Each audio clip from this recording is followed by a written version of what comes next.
गांव के एक सुनसान कोने में, जहां गरीबी और बेबसी हमेशा डेरा डाले रहती थी, एक टूटी फूटी झोंपड़ी थी।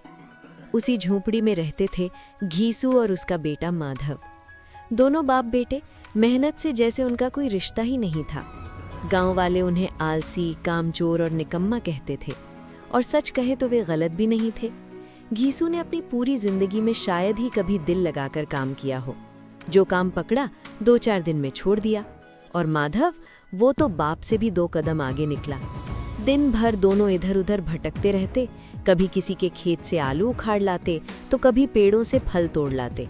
मेहनत से कमाना ना उन्हें आदत थी, ना ही कोई शौक। उस रात ठंड कुछ ज्यादा ही थी। आसमान में तारे टिमटिमा रहे थे और हवा में ऐसी सर्दी थी जो हड्डियों तक उतर जाए। झोपड़ी के बाहर बुझती हुई आग के सामने घीसू और माधव चुपचाप बैठे थे, फटे पुराने कपड़े और पेट में जलती हुई भूख। लेकिन झोपड़ी के अंदर जो हो रहा था वो इससे भी ज्यादा दर्दनाक था। माधव की पत्नी बुधिया प्रसव पीड़ा में तड़प रही थी। उसकी कराहें बार बार बाहर तक आ रही थीं, लेकिन बाप बेटे जैसे उन आवाज़ों के आदी हो चुके थे। माधव ने आग में लकड़ी डालते हुए धीमे से कहा, लगता है आज नहीं बचेगी। घीसू ने गहरी सांस ली और जैसे बेपरवाही से बोला, मरना ही है तो जल्दी मर क्यों नहीं जाती, देख देख कर घबराहट होती है।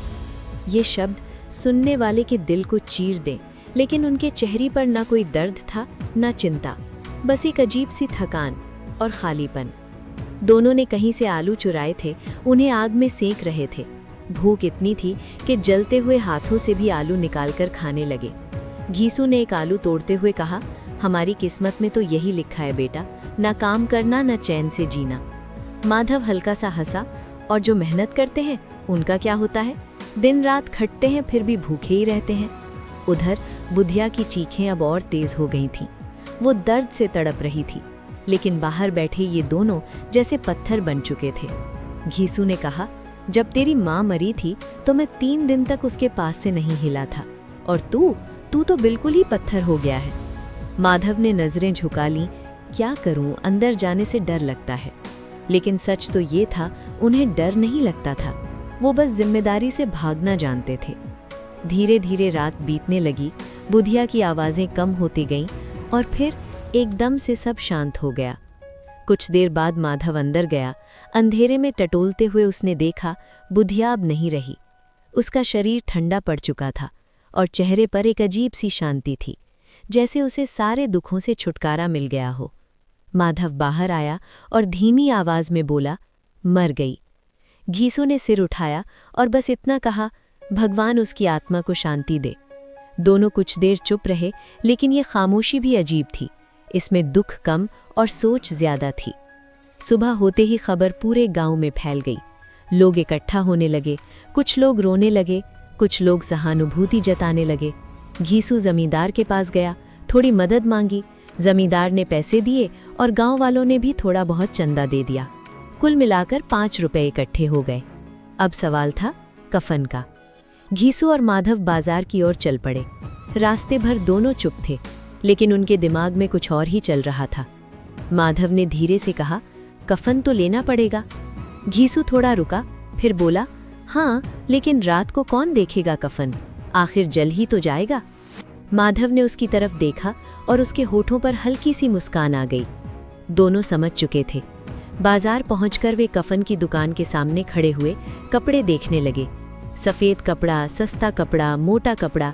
लेकिन तभी घीसू बोला, पहले कुछ खा लें, सुबह से कुछ नहीं खाया। माधव ने तुरंत हामी भर दी और दोनों कफन की दुकान छोड़कर सीधे शराब खाने की ओर बढ़ गए। वहां बैठकर उन्होंने जमकर खाना खाया, रोटियां, दाल, मांस। भूख जैसे टूट पड़ी हो उन पर। फिर घीसू बोला, अब थोड़ी शराब भी हो जाए, और फिर गिलास पर गिलास चढ़ने लगे।